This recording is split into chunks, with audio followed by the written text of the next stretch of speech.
jalala sigarana ye bena ben tala romo dumbushe tanahe bena ben tahu malanta magamba ye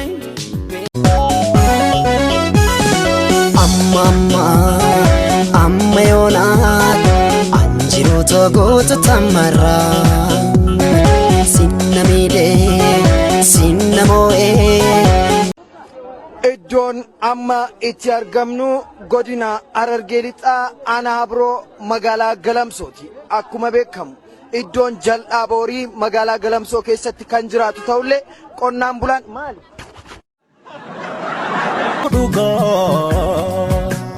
Michuudugaa yaala seekoo magaan kallooko hirkoodugaa yaa katteekoo yoon sittaare kallooko kolfuu qabda yaala seekoo yoon attaarte kallooko kolfuu qaba yaala see nasittaare taakiti kooti nakkaare kan garaa koo rabbiin dhoowwatu namummaa kooti sheena jaallatu kan dhabeetiin alaala baqatu shaggee gaarii hojiisi qabaatu meetikoo gattaa'imee ija keessa si ilaala akka ajaa'iba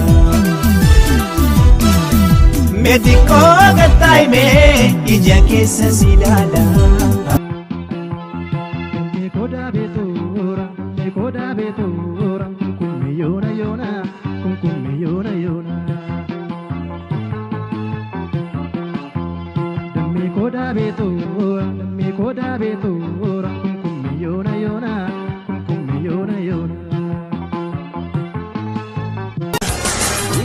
Indema ya fitin daka gara fitin baha laga fitin teha ati demu kanan kanino rekabu isini ambanko oton abu dabu mafta e charranko kutada mamanti malif wali kokodu ilman hada tokko malif wali noodu malo yalman ko kutusu malo yalman ko gangafa malo ormayu guddise dabarse fi bonse ma dabare daba jette oromiya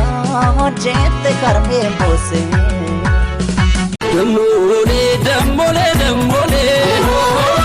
yantala Damole Damole hodu gafutu Damole akasibela antala Damole Kenya eron Kenya Damole rabbi tununga antala Kashgodi